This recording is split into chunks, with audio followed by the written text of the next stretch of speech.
Olá meus amigos, Shalom Aleichem, sejam bem-vindos a mais uma transmissão do nosso canal da Sinagoga Havat Chesed. Hoje comigo, Rosh Malahi, da nossa comunidade aqui em Prudentópolis, no Paraná, e a gente vai compartilhar com vocês um pouco sobre as cartas do apóstolo Paulo. A gente pretende fazer aí um estudo sistemático, né, Malahi, de todas essas cartas de Paulo, porque há muita controvérsia nas interpretações. Para quem acompanha o nosso canal, sabe que eu já tenho feito uma série de vídeos sobre esse livro aqui, né? Apresentando o Judaísmo de Jesus, um livro do judeu Mário Javier Saban, muito interessante as abordagens que ele faz. E agora faz necessário também a gente apresentar um pouco do apóstolo Paulo, né? Em função dessas muitas controvérsias, Malahi. Isso, então, lembrando que nós, como judeus que cremos em Yeshua, como Mashiach, nós defendemos aí a parte do Novo Testamento como um livro escrito por judeus para uma comunidade judaica ali primitiva que cria em Yeshua como Mashiach. Só que hoje tem uma tendência das pessoas, de alguns rabinos ortodoxos, de dizer, por exemplo, que Jesus e seus discípulos nem existiram e que o Novo Testamento, por exemplo, foi escrito no século IV. Só que isso é passar um apagador em toda a história que nós temos hoje. Por exemplo, na história romana, a gente vai provar no estudo que imperadores romanos ali do século I, do século II, perseguiam judeus que criam em Jesus. Mas como que os romanos vão perseguir judeus que criam em Jesus se somente foi existir no século IV, né? E isso está relatado nos escritos dos romanos, que nada tem a ver com, vamos supor, a parte religiosa. Então os romanos perseguiam judeus que criam em Yeshua. Nós veremos também exemplos de rabinos que viveram ali entre o século I e o século II, que também tiveram algum convívio, alguma relação com os judeus que criam em Yeshua e como era a comunidade que cria em Yeshua no século I. Também veremos que tem vários pergaminhos, um que tem até 80 e poucas páginas, a do século II. Então, tem o pergaminho que vem do século III, que é o P52, Hillels, não me lembro certo no inglês como fala, do ano 130 de João. Como que vai escrever no ano 130 de João versos, se segundo alguns foi escrito lá posteriormente?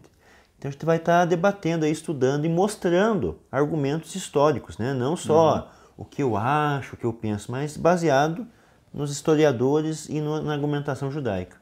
Nesse primeiro vídeo a gente vai fazer uma introdução, né?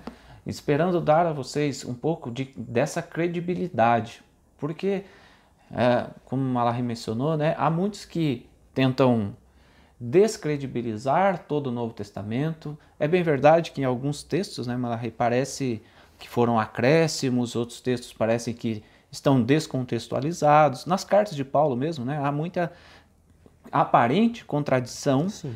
Mas por falta de conhecimento, por falta de saber interpretar as palavras e por falta da vivência judaica, né? É meio difícil para os cristãos, né? E a gente, mais uma vez, respeita as interpretações e tudo mais.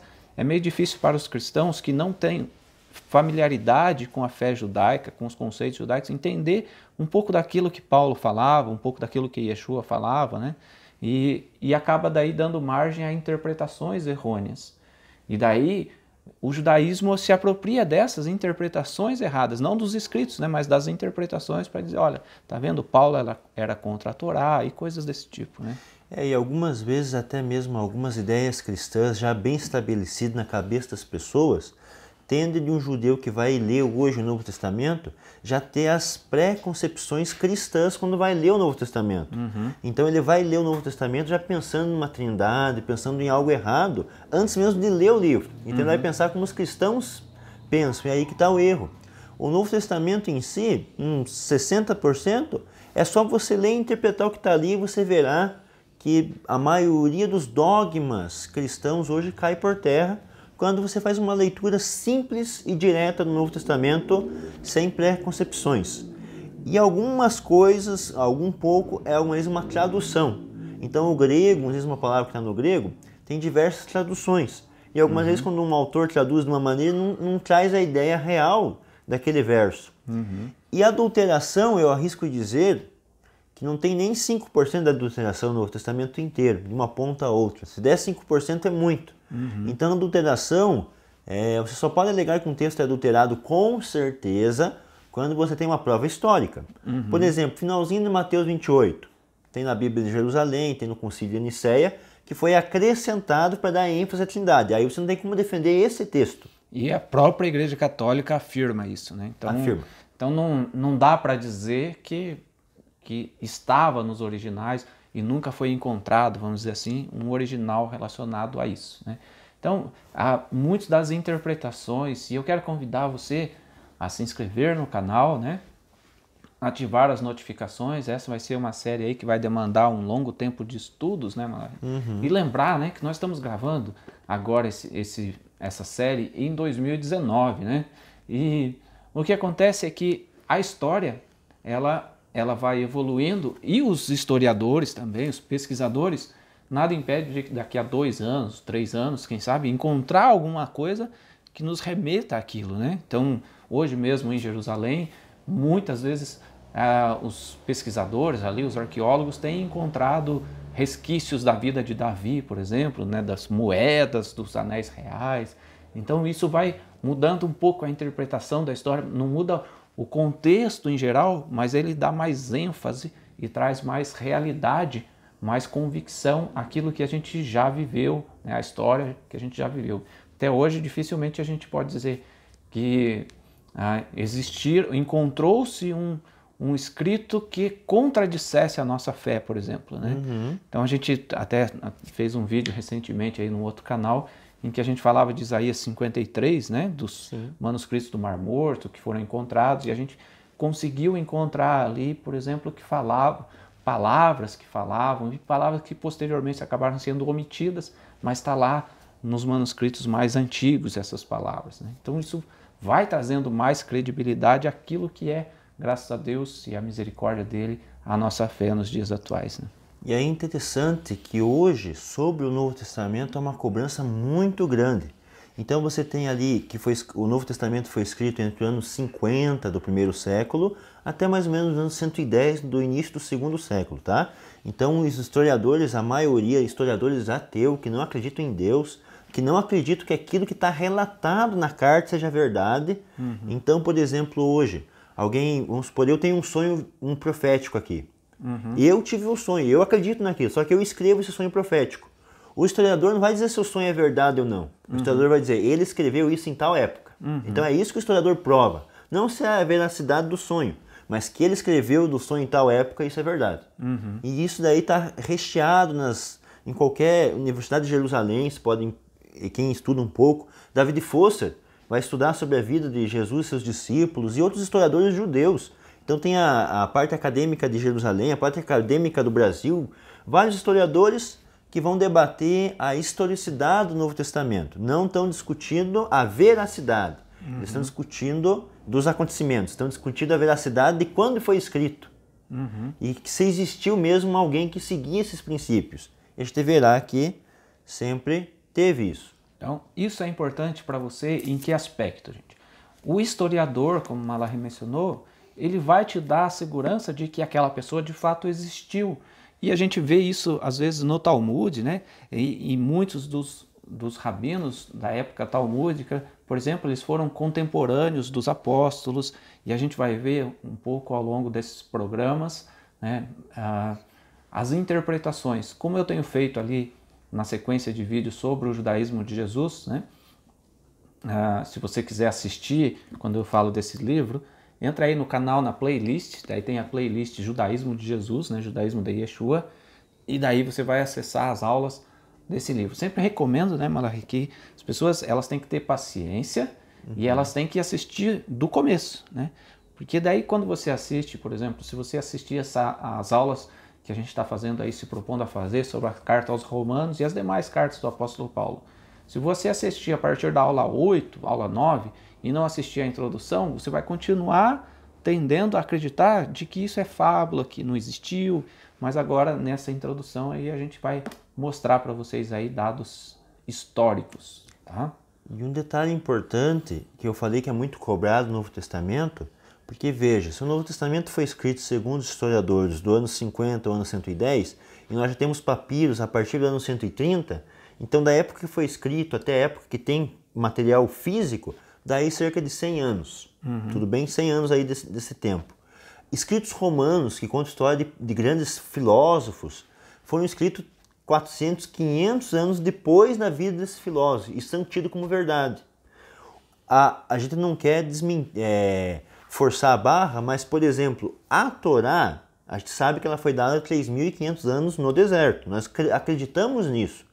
Só que fisicamente, resquícios da Torá física, que eu até agora estudei, que até agora eu sei, é uma lápide do rei Ezequias, lá dos reis, que está escrito a bênção sacerdotal, que eu me recordo de cabeça, que é o mais antigo que tem físico da Torá.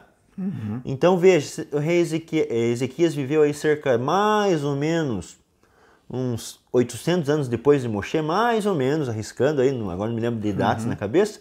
Então você tem a época que foi dada a Torá para algo mais físico da Torá, que é 800 anos depois. Até lá no tanque de Siloé, né, no túnel do rei Ezequias, tem uma placa lá que foi encontrada. Essa inscrição foi encontrada no tempo do rei Ezequias há 2.700 anos atrás, mais ou menos, né? Então, isso para nós é uma comprovação histórica e sempre vão tentar fazer para desqualificar o Novo Testamento, desqualificar as palavras do apóstolo Paulo e falar que foram escritos a partir do século III, século IV e que não existiam, que são fábulas, é uma forma de tentar desqualificar, além, é claro, das interpretações errôneas. Mas a gente precisa entender também o contexto histórico em que eles viviam, né? Para quem tem acompanhado a série em que eu falo do judaísmo de Jesus, por exemplo, vocês sabem que Jesus ele viveu a sua vida inteira em Israel, né? Focado ali na Galileia, Jerusalém, Galileia, Jerusalém, basicamente isso. E ele estava vivendo sob o período de domínio romano, em que os romanos eles lidavam com rigor sobre os judeus, que culminou ali na destruição do templo no ano 70.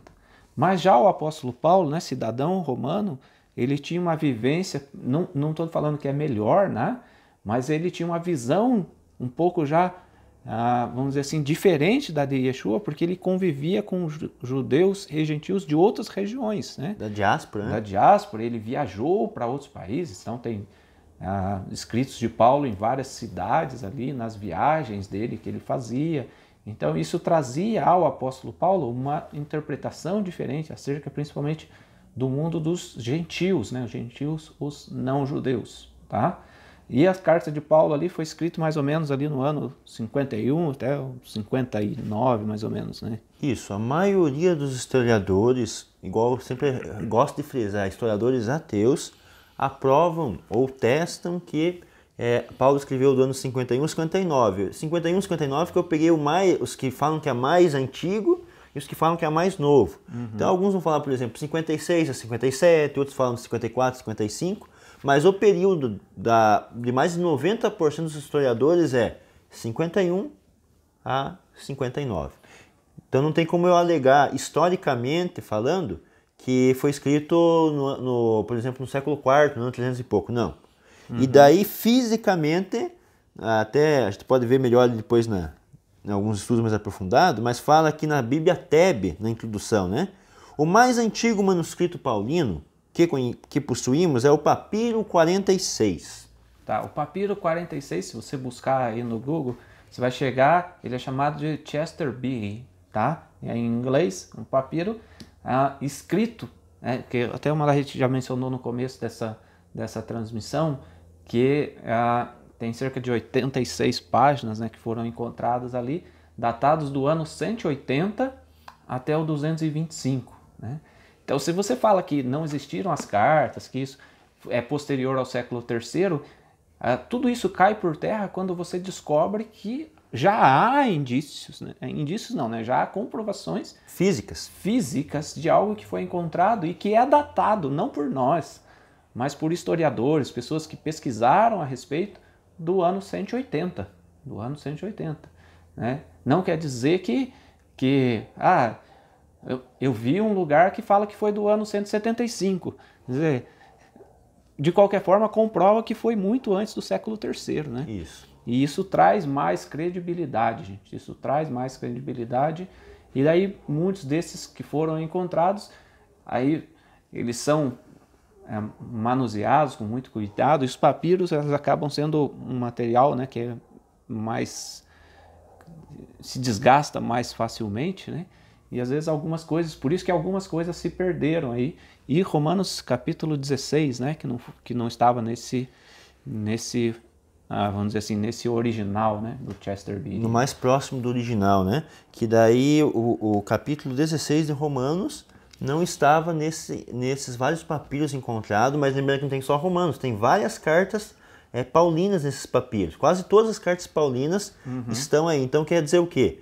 A Bíblia que você tem com Gálatas, Efésios, Coríntios, Romanos, pode ficar tranquilo que a maioria ali dos capítulos, a maioria das cartas não foi adulterada, não foi criada a partir do nada, não. Existiu o personagem Paulo, existiu a pessoa Paulo que escreveu essas cartas. Só que daí é interessante que, lembrando, um assunto importante sobre o Novo Testamento, que é carta.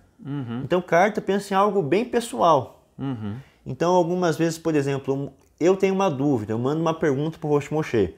O Moshe me manda uma carta respondendo aquela dúvida. Hoje em dia, por e-mail, vamos supor que é como uma carta. Se a pessoa pegar só o e-mail do Moshe para mim, algumas vezes não vai entender o que o Moshe está me respondendo. Por que o Moshe está me respondendo daquele jeito? Porque não sabe a pergunta. E algumas vezes eu tenho que adivinhar a situação que o Malachi estava passando para o Moshe me mandar aquela carta. E isso acontece no Novo Testamento. Se você ler, por exemplo, em 1 Coríntios, capítulo 5, verso 9, fala, 1 Coríntios, né? Eu vos escrevi na minha carta que não tivessem relações com os devassos. Então veja, Paulo escreve em 1 Coríntios que ele já mandou uma carta antes. Então, na verdade, 1 Coríntios seria 2 Coríntios e a 2 Coríntios seria 3 Coríntios, por exemplo. Nem sempre era uma carta só, né? Tem um outro texto que ele fala que já dantes vos escrevi, né? Como dantes vos escrevi, se essa é a primeira carta?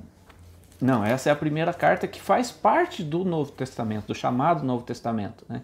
E é bem real isso, né? Porque as cartas de Paulo, né, Malachi, ele escreveu, como ele tinha a vivência com os coríntios, com os gálatas, com os de Éfeso, com os romanos, que eram cidades bem distantes entre si, claro, com uma vivência, com uma cultura diferente dentre cada uma delas, a carta que valia para os romanos, eventualmente não valia para os de Éfeso, né? Então, eles viviam contextos diferentes. E imagina a gente hoje, 1900 anos depois, né? 1900 anos depois, interpretando. Por isso que, às vezes, as pessoas confundem muito. Aqui ele fala aos Gálatas, ele fala uma coisa. A carta de Gálatas, por exemplo, ela é muito discutida, né? Tá vendo aqui, Paulo era contra a Torá, essas coisas.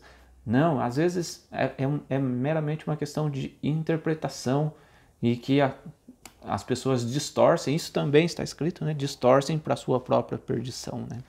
E aí interessante que nós estamos falando das cartas de Paulo, que isso aí de Pedro falando sobre Paulo, Pedro fala, Paulo escreve palavras que são difíceis de entender e que os tolos, os incultos, distorcem. Então Paulo, como ele era discípulo de Gamaliel, ele acabou sendo um judeu assim um pouco espiritualmente elevado. Então quando ele ia escrever algo, ele escrevia até de uma forma meio filosófica, escrevendo.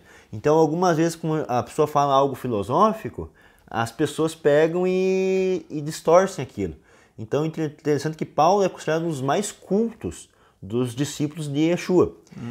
Um outro detalhe muito importante no Novo Testamento que a gente vai provar, que até mais ou menos o século III ali, os judeus que criam em Yeshua era o grupo mais perseguido.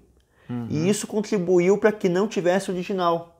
Porque o que acontece? O papiro naquela época era mais barato, era um material para os pobres escreverem. E era um material rápido para você fazer. Então quando você precisava escrever uma carta, escrevia em papiro, porque era um material rápido e fácil de conseguir. O couro era mais difícil, demorava tempo fazer o coro, não era de uma hora para outra que era coro. E mesmo os escritos em coro da época dos rabinos que não criam em Yeshua, as únicas coisas de coro que foi conservada eram os que ficaram em um lugar muito bem guardado, como aconteceu no Mar Morto, em Qumran. Ficaram em jarros isolados num lugar que a temperatura é uma temperatura desértica, então não tem muita umidade. Coro só aguentou porque estava num lugar muito bem guardado e escondido e não tinha ação do tempo nesse material. Agora, couro fora de um lugar bem protegido era se destruir inteiro.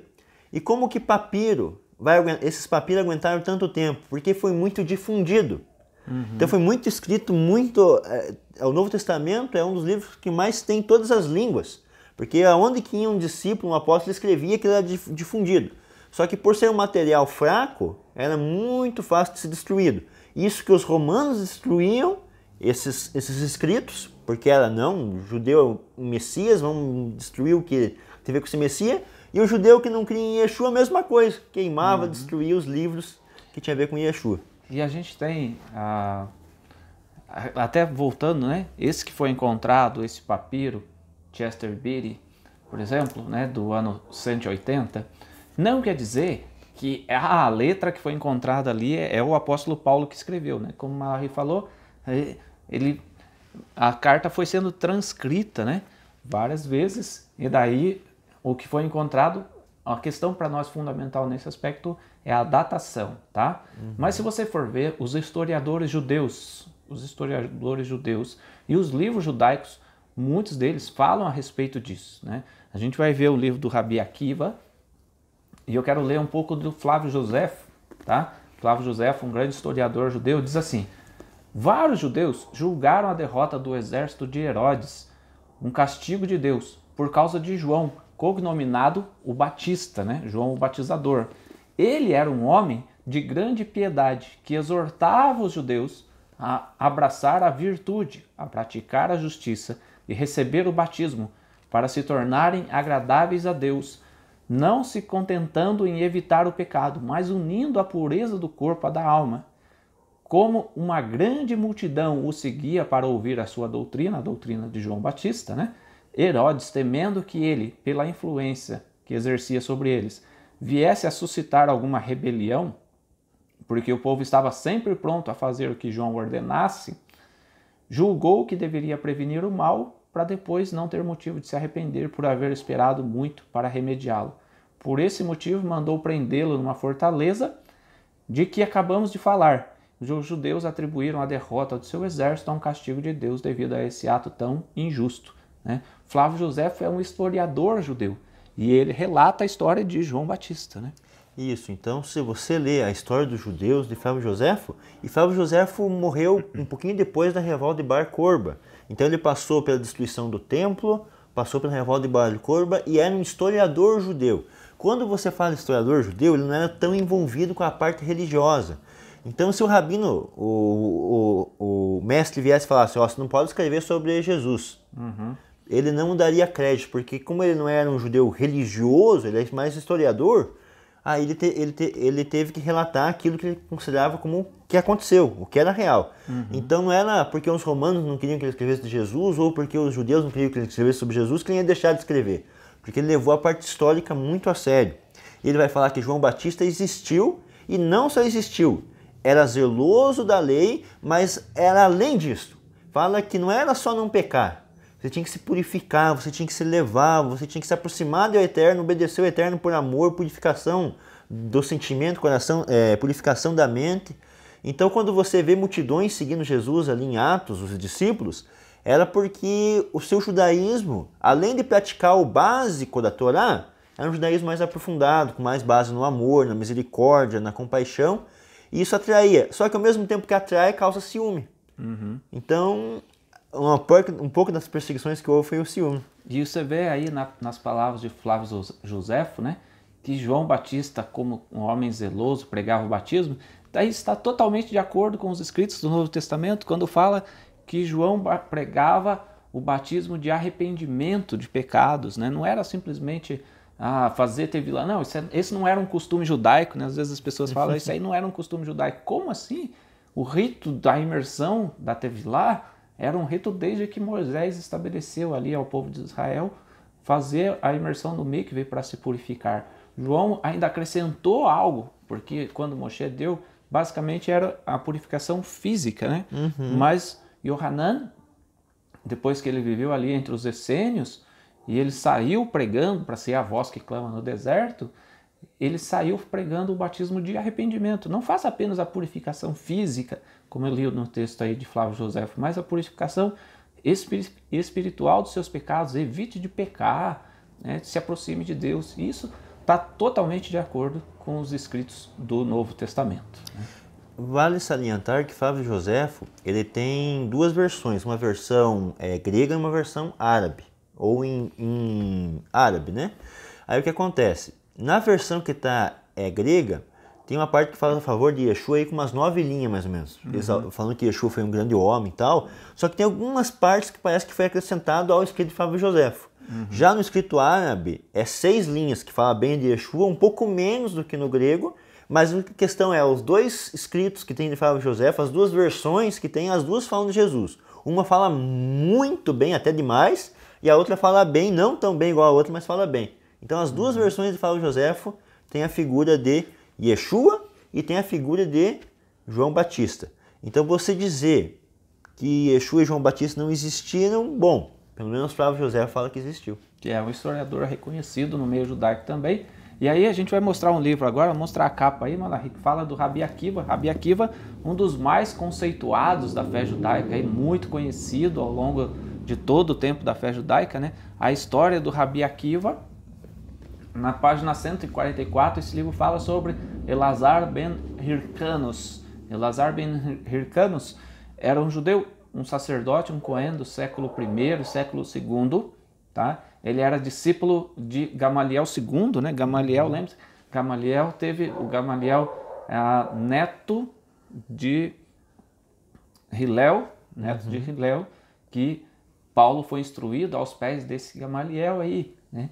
E Elazar ben Hircanus, cohen, instruído ali também, discípulo de Gamaliel II, ele teve a oportunidade de compartilhar um pouco aí desses ensinos. E Elazar ben Hircanus, ele é o 6º mais mencionado na Mishnah, no Talmud, né? Na Mishnah, lembra? Talmud, a Mishnah mais a Gemara, que forma o Talmud. Então, Elazar ben Hircanus foi um dos mais citados na Mishnah. E vamos ver o que fala aí no livro, na página 144 a seguir. Isso, capítulo 23. Até esse livro aí, quem quiser comprar, eu recomendo. É um livro bem interessante sobre a vida de Rabi Akiva e a época, tá? O maior professor de Israel na época era Rabi Eliezer ben Hircanus, ou Hircanus, que já mencionamos diversas vezes. Pode-se imaginar quanta repercussão houve quando os romanos subitamente prenderam Rabi Eliezer, acusando-o de ser um seguidor secreto do cristianismo. Espera um pouco, ele viveu aí no século I e século II, Rabi Eliezer ben Hircanus. Como que ele foi preso pelos romanos, acusado de ser um seguidor secreto do cristianismo, se o cristianismo não existia, foi existir no século IV? E é bom lembrar, né, cristianismo não é propriamente o termo correto, né? Sim. Ele era um judeu, Cohen.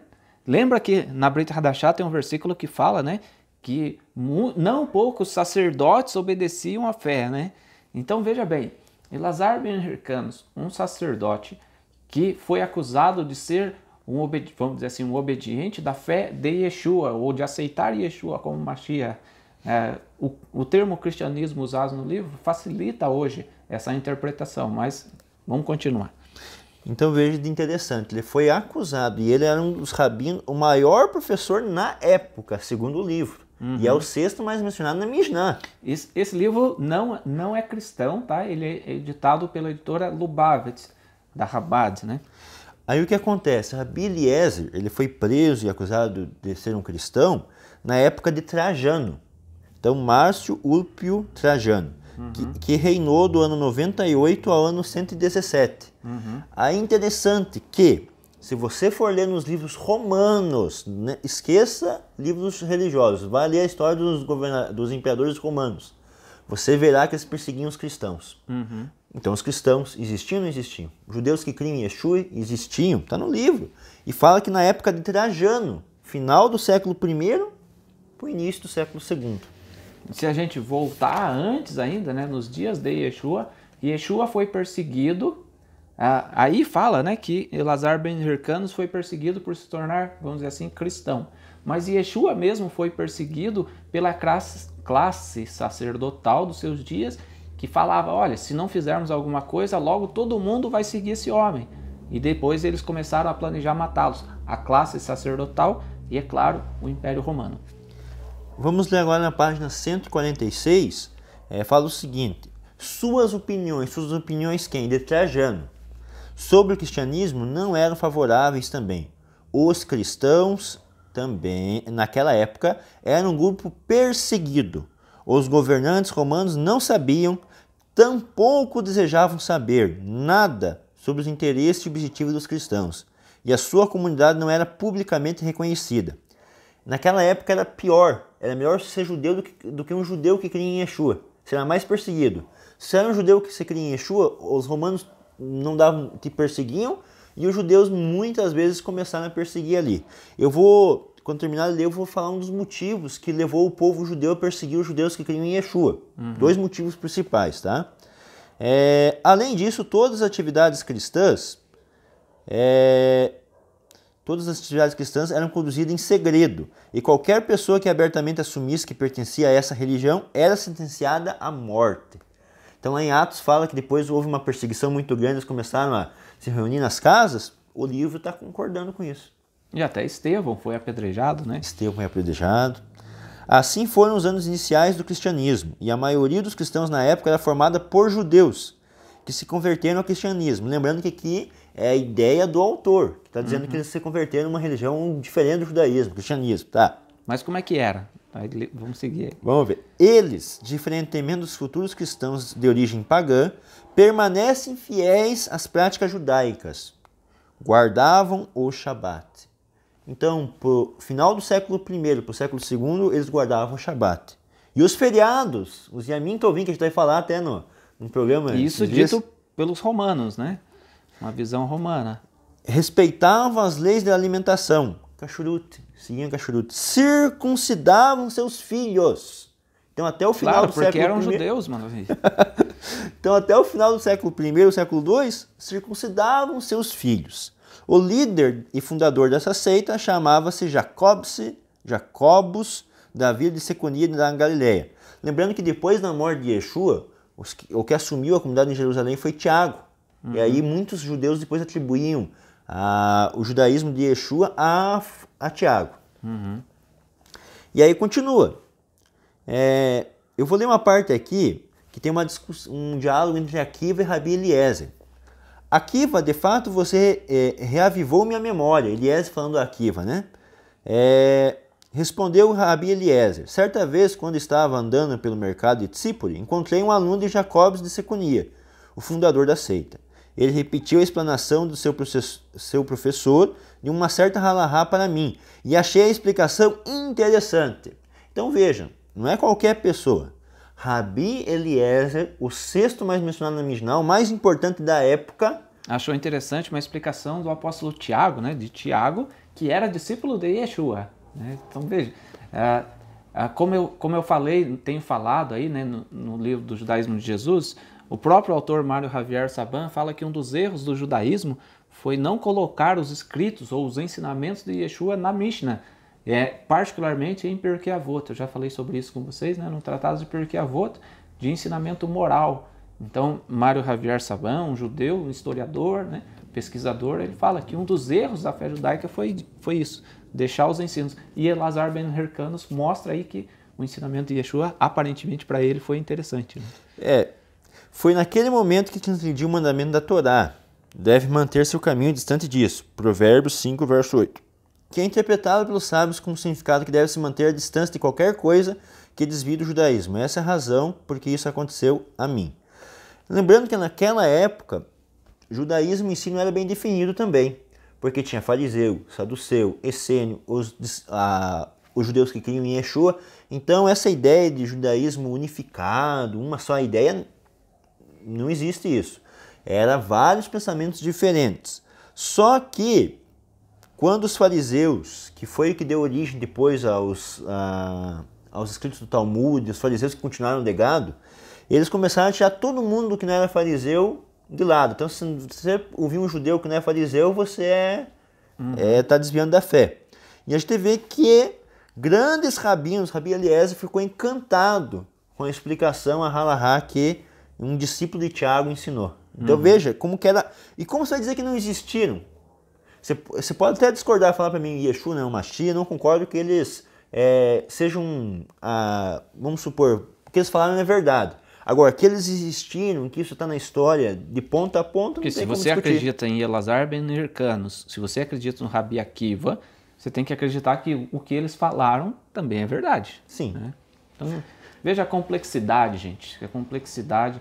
E isso traz para nós o estudo. Eu sempre falo, né, que o estudo ele traz uma luz para a gente. E esse tipo de estudo traz para você, às vezes pode parecer um pouco desgastante mentalmente, né, um pouco difícil, mas esse tipo de estudo traz para nós uma segurança de que de fato as coisas ocorreram. E a gente vê isso ao longo da história judaica. Estamos terminando já. Fala o seguinte: quando observamos mais atentamente a relação entre os judeus e os cristãos judeus da época, fica claro quão peculiar foi o incidente mencionado anteriormente. Essencialmente, a única diferença entre esses seguidores do cristianismo e os judeus em relação ao domínio da crença. Além disso, os cristãos judeus tinham contato com os judeus. Então essa parte de Paulo ir na sinagoga, o pessoal que queria em Yeshua frequentar a sinagoga, está sendo confirmado bem aqui. Comum, né? Bem comum. E proclamavam interpretações haláricas em nome de seu mestre. Visitavam a sinagoga onde o seu líder local falava. É interessante que algumas sinagogas na época já se tornaram sinagogas que criam em Yeshua. Então, às vezes o líder da sinagoga cria em Yeshua. Só que daí depois, quando começou as perseguições, aí esses líderes eram tirados da sinagoga. Outro ponto muito importante. Não tem nenhum judeu famoso na história que criou em Yeshua. Mentira. Todo judeu famoso que cria em Yeshua era tirado de lado. Então, é fácil dizer que não teve judeu, porque quando o judeu cria em Yeshua, você tirava ele para o lado. Aí é fácil dizer que não tinha judeu. E lembrando que da época ali, do século IV, ali, quando os romanos adotaram o cristianismo como sua religião e modificaram e criaram dogmas bem estranhos à fé judaica, depois daquilo, o judeu que cria em Yeshua estava numa lascada terrível. Por quê? Creu em Yeshua, na sinagoga, acabou. Não podia entrar na sinagoga. Mas daí, se você crê em Yeshua, eu vou conversar com meus irmãos cristãos. Aí chega a conversar com o irmão cristão, eu sou judeu, guardo o Shabat e creio em Yeshua. Não, guardar Shabat vão te matar. Então, era muito complicado naquela época, por isso que quase não tem resquícios, porque as pessoas tinham que viver de forma isolada. Então, às vezes a família, às vezes os parentes, ele vivia separado da comunidade judaica e separado dos cristãos. Porque qualquer coisa do judaísmo que ele ensinasse, ele era morto. Por isso que fala que ia ser 1260 anos ali numa perseguição grande. Não só sobre aquele judeu que crê em Yeshua, mas também sobre o judeu que não crê em Yeshua. Só que sobre o judeu que crê em Yeshua, a perseguição era muito pior. Até confirmando esse texto aí que o Malachi acabou de mencionar do livro, né? Se você lê em Atos capítulo 17, fala assim: tendo passado por Anfípolis e Apolônia, chegaram a Tessalônica, onde havia uma sinagoga dos judeus. Ora, toda sinagoga é dos judeus, né? E Paulo, segundo o seu costume, foi ter com eles, e por 3 sábados discutiu com eles. E é bem comum a gente debater os escritos sagrados, expondo e demonstrando que era necessário que o Mashiach padecesse e ressuscitasse dentre os mortos. E este Yeshua que eu vos anuncio, dizia ele, é o Mashiach.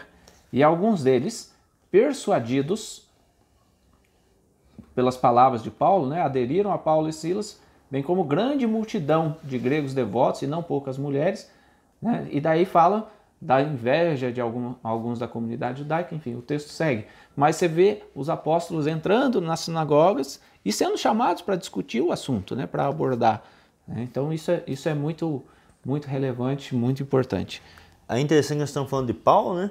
E Paulo chegava na sinagoga e era recebido e era dado muitas vezes a oportunidade de falar. Isso quer dizer o quê? Ele se vestia como? como um judeu. Então ele mostrava que ele era judeu. Quando Yeshua desceu lá para Samaria, até o Moshe estava comentando esse dia, os samaritanos viam que tu és judeu. Só de ver, de olhar, já viam que certa barba ali, muitas vezes o tzitzit, né, o talítico, que andavam naquela época. Alguns falam que eles andavam com manto, com tzitzit. Então dava para ver que era diferente, dava para ver que era um judeu só no olhar.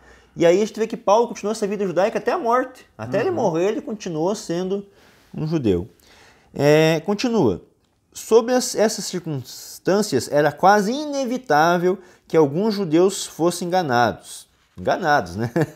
Até alguns dos mais distintos judeus adotaram o cristianismo.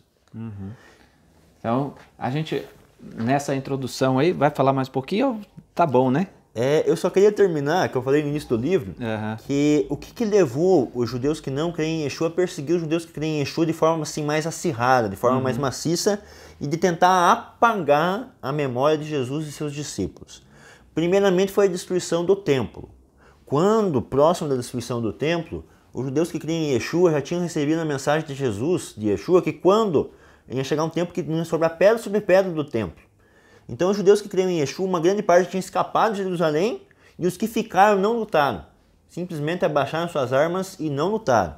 Isso causou em alguma parte do povo um ódio aos judeus que creem em Yeshua. Vocês nos ajudaram a defender o templo.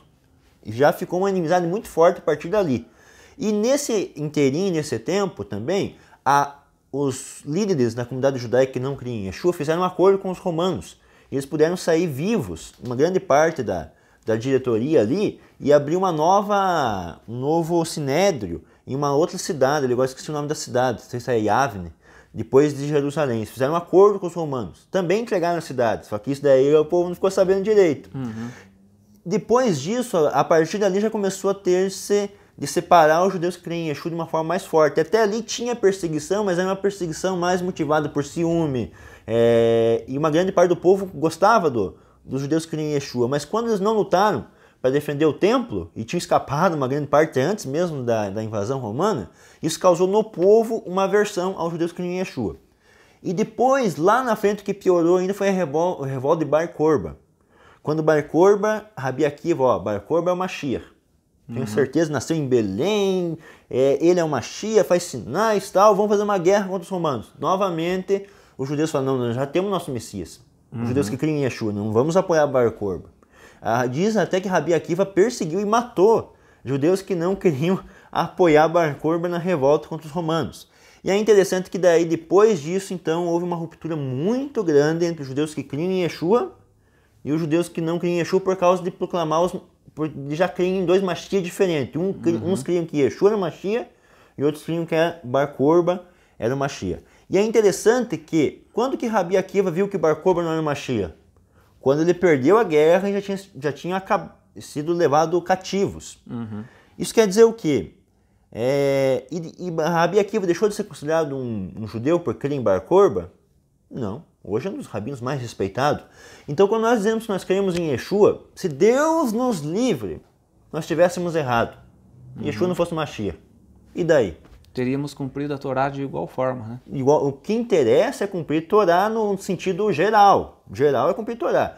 Agora, se nós estivermos errado que Yeshua é Mashiach, se isso nos desqualifica a nossa vida espiritual, Rabi Akiva seria também desqualificado, porque ele só descreu de Bar Korba depois que Bar Korba morreu. Bom, gente, essa foi a introdução aí, né?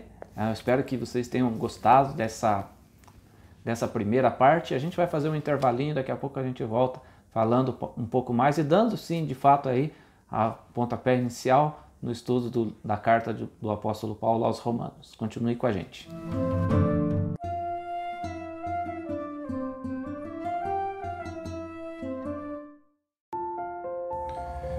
Os vídeos de nosso canal são gratuitos e nossa sinagoga é mantida através de ofertas voluntárias de pessoas que apreciam nosso trabalho.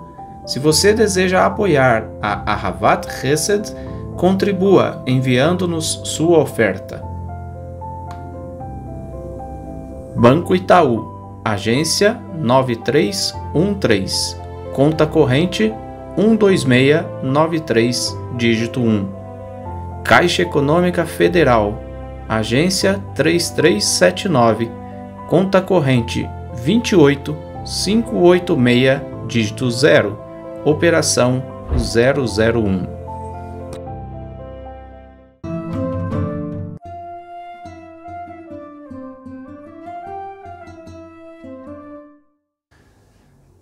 Bem, meus amigos, então, retomando o nosso estudo, agora sim a gente vai entrar no texto de Romanos capítulo 1, tá?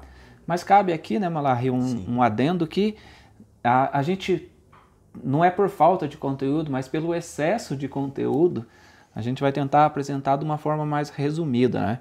Porque daí a gente vai dar para vocês o parâmetro, vamos dar algumas citações, esperando que vocês possam acrescentar no conhecimento de vocês. E se vocês tiverem qualquer dúvida, qualquer necessidade, podem mandar mensagem para nós aí. O meu WhatsApp e o WhatsApp do Malachi estão na descrição do vídeo. Aliás, se você quiser inscrever-se também, tem o canal do Rosh Malachi, né, no YouTube, você pode ver direto com ele.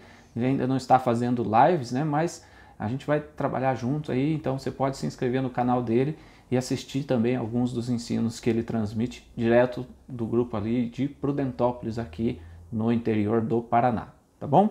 Vamos lá então, Malachi, Romanos capítulo 1, a gente vai ler versículo por versículos e vamos abordando aí com vocês, tá? A gente vai fazer um estudo, esse se chama estudo sistemático, parte a parte do capítulo de Romanos. A gente vai se aprofundar um pouquinho em cada versículo, mas não muito, como o Rosh Moshe disse, porque algumas vezes tem que ser perguntas específicas da pessoa. Então, se a gente for aprofundar de um versículo, a gente vai ficar horas ali comentando, tá? Capítulo 1, verso 1. Paulo, Shaul, servo de Yeshua HaMashiach, Jesus Cristo, chamado para ser apóstolo, separado para as boas novas, algumas versões Evangelho de Deus. Então, primeira coisa que a gente precisa entender, né, que o apóstolo Paulo, ele traz também a nós a missão, né, de anunciar as pessoas separado, a nossa responsabilidade de ser os anunciadores das boas novas, né? Às vezes as pessoas têm uma interpretação errada, né? Fala evangelho, já é coisa de crente, né? E evangelho e boas novas é a mesma coisa, né? E a gente foi chamado para anunciar. Eu sempre falo que tem um versículo que eu gosto muito que fala que da mesma boca procede bênçãos e maldições. Meus irmãos, isso não é conveniente que seja assim. A gente foi chamado para abençoar, para anunciar as boas novas, e a Bíblia tem tanta coisa boa para a gente anunciar para as pessoas, ao invés de ficar entrando em assuntos inadequados, inapropriados, que não vale a pena, né? E é interessante ele chamado para ser apóstolo, né? Tirando Paulo, todos os demais apóstolos foram chamados fisicamente ou diretamente por Yeshua. O apóstolo Paulo é um apóstolo especial porque ele foi chamado por Yeshua numa visão, ali que ele, em Atos capítulo 9, fala da conversão dele e que Mashiach e Yeshua se encontram com ele. É interessante que ele foi chamado. Hoje em dia nós não temos o costume de chamar as pessoas de apóstolo.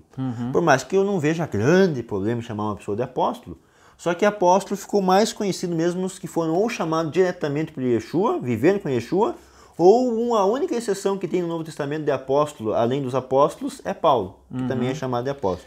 E até hoje, né, acaba trazendo uma conotação de muito de exaltação, né? E a gente deve preservar um espírito manso e humilde e não ficar se exaltando, achando, agora eu sou o apóstolo, eu sou o Rabi Hagadol, né, o grande mestre. Não, a gente tem que sempre preservar um espírito humilde. Nós somos chamados de Roshim, de Rosh. Rosh quer dizer cabeça, mas porque a função mesmo nos coloca como líderes de um determinado povo, tá? Mas para que Paulo foi chamado, né? O que eram as boas novas? De onde Paulo tirou esse ensinamento dele? Então isso a gente começa a ver no versículo 2. Deus prometeu estas boas novas de antemão por meio dos seus profetas no Tanar. Vamos ler na versão aí, porque eu estou lendo nessa versão aqui da Bíblia Judaica Completa, né, do David Stern, mas você pode ler na sua versão, e eu sempre falo para as pessoas, leia na sua Bíblia. Às vezes as palavras vão ser diferentes, mas o sentido é o mesmo. Vamos ler nessa aí também, Malachi? Verso 2. O qual foi por Deus outrora prometido, por intermédio de seus profetas, nas Sagradas Escrituras. Então, o que a gente entende disso aí, Malachi? Quando Paulo fala de Sagradas Escrituras, que Sagradas Escrituras é essa? Ele estava se referindo, né, ao servo do Mestre Yeshua, né? Então, ele estava falando de Yeshua, mas o que seria esses escritos aí sagrados que ele fala? Conhecido comumente como Tanar. Tanar é conhecido pelo pessoal aí como o Antigo Testamento. São 24 livros, de acordo com a tradição judaica, que compõem as Escrituras. Lembrando que na época de Paulo, boa parte do que nós temos como Tanar já era conhecido como Tanar. Então era a Torá, o Pentateuco, os Salmos, os livros dos profetas, mas também alguns historiadores interessantes, que se você for ler na carta de Judas, por exemplo, tem algumas menções de outras escrituras também. Então foi estabelecido bem certinho o que é o Tanar no Concílio de Yavne, que foi um pouquinho posterior à morte de Yeshua e seus apóstolos. Mas que os 24 livros que nós conhecemos como Tanar já fazia parte das escrituras sagradas, que eles tinham como sagrado, já fazia parte. Então quando eles falam de escrituras sagradas, eles não estão falando, por exemplo, Paulo não está falando, está escrito em Mateus, está escrito em Lucas. Não, e até é interessante, uma parte histórica, que as cartas, elas são mais antigas que os evangelhos em si. Porque o evangelho de Mateus não está dizendo que o acontecimento que aconteceu em Mateus, Marcos e Lucas é anterior às cartas. Mas quando que foi escrito, quando que foi redigido, as cartas são anteriores aos evangelhos. Por quê? Porque os evangelhos foi o discípulo, o apóstolo, depois de um tempo da morte de Yeshua, decidiu escrever o que aconteceu na vida de Yeshua. Lucas, por exemplo, que foi um pouquinho mais posterior, ele já quis fazer um relato histórico de tudo o que aconteceu, buscou testemunhas, buscou provas. Já a carta, ela foi escrita no momento. Então, preciso mandar uma carta para tal comunidade, escreveu naquele momento. Então, por isso que as cartas em si, da parte histórica, são um pouquinho mais antigas do que os próprios evangelhos. Paulo fala também das escrituras, lá na carta a Timóteo, né? Ele fala assim, toda a escritura divinamente inspirada é proveitosa para ensinar, para redarguir, para corrigir, para instruir em justiça, e daí segue. Mas aqui, quando ele fala de escritura, né? Que escritura que já estava escrita, não eram as cartas, né? Lê aí na carta aos Romanos, aí Timóteo. Não, né? Então, a gente tem que ter um pouco de bom senso também, né? E Yeshua fala disso, da escritura, né? Se você ler no Evangelho de João, capítulo 5, versículo 39, diz assim, examinais as escrituras, primeira coisa, né, era examinar, né? Porque as pessoas tinham que ler, ele estava falando à comunidade judaica de seus dias, então examinais as escrituras, porque julgais ter nelas a vida eterna, e são elas que dão testemunho de mim, mas não quereis vir a mim para terdes vida. Então, você examina. Aqui está falando de Yeshua, então vamos pular essa parte, né? E era mais ou menos assim que era visto, né? A gente já falou na introdução, aí no começo do vídeo, da briga, né? Da perseguição que os discípulos de Yeshua sofreram logo no começo ali dos dias da congregação, vamos dizer assim, da congregação messiânica de Yeshua e seus discípulos, né? Então, examinar as escrituras. Se você quer conhecer Yeshua de verdade, se você quer conhecer Jesus de verdade, leia o chamado Antigo Testamento, tá? Porque é o Antigo Testamento que testifica dele, que aponta para ele. É interessante também em Mateus 5, né? Quando Yeshua fala, eu não vim mudar a lei, revogar a lei, eu vim dar o sentido completo, completar a lei no sentido de justiça, de graça e misericórdia, como a gente vai comentar. Mas é interessante que Yeshua não veio mudar a lei, ele veio dar o sentido pleno da lei, veio dar a continuidade, podemos dizer, à lei. E apóstolo Paulo e Yeshua, eles não criam uma nova Torá, uma nova lei. Eles vão interpretar a Torá de uma forma halárrica, do jeito que eles entendiam pelo Espírito Santo agindo neles, de como você deveria ler as Escrituras.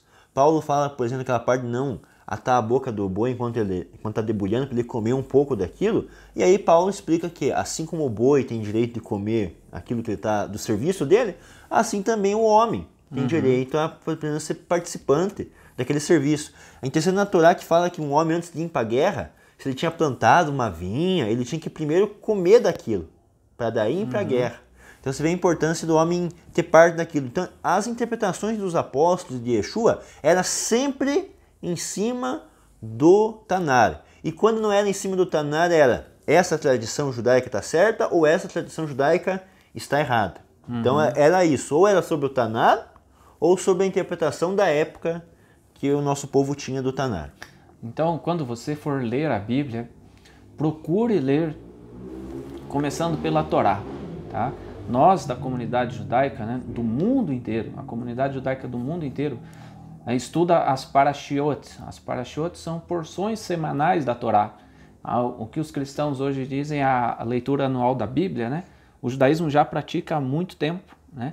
A Torá, os primeiros 5 livros da Bíblia, foram divididos em 54 porções semanais e a cada semana a gente estuda e a gente começa em Gênesis capítulo 1, mais ou menos ali, outubro, finalzinho de outubro, começo de outubro, né? O estudo anual da Torá. Então quero te convidar a estudar com a gente aí a Torá inteira e você vai ver que a Torá, em todos os aspectos, em todas as porções, de alguma forma apontam para o Mashiach, apontam para Yeshua como Mashiach, até porque ele mesmo no Evangelho de João aí fala, né, no capítulo 5, examinais as Escrituras, porque julgais ter nelas a vida eterna, e são elas, as Escrituras, que testificam de mim, que apontam para Yeshua como o Mashiach. Tá? Interessante que nós estamos falando de carta aos Romanos, até esqueci de falar na introdução, que a comunidade em Roma, na sua maioria, era de gentios piedosos e uma parte de judeus, só que a maioria era de gentios. E aí estava havendo como se fosse uma exaltação dos gentios frente aos judeus. Por isso que ali em Romanos 9, 10 e 11, vai falar da importância, da relevância de Israel físico, mesmo os judeus que não creem em Yeshua, quando Yeshua for retornar, depois que passar o tempo dos gentios, toda a nação judaica será salva. Então, desse negócio de jogar o judeu pro escanteio, tirar o judeu da jogada, né? Como a gente está vendo no próprio Romanos 1, a importância do povo, nosso povo judeu, e que Mashiach veio para a salvação, não só do povo judeu, mas de toda a humanidade, mas principalmente o povo judeu. Ele fala, eu não vim senão para as ovelhas perdidas da casa de Israel. Mas ele fala, convém agregar outras ovelhas que não são desse aprisco. Opa! Mas então, agregar, né? Né? Agregar é trazer para junto deste aprisco, gente. Não é um novo povo, não é uma nova igreja, não é uma nova comunidade, não. É trazer essas outras ovelhas que não eram desse aprisco para dentro dele, para ser como parte desse mesmo aprisco, do mesmo rebanho.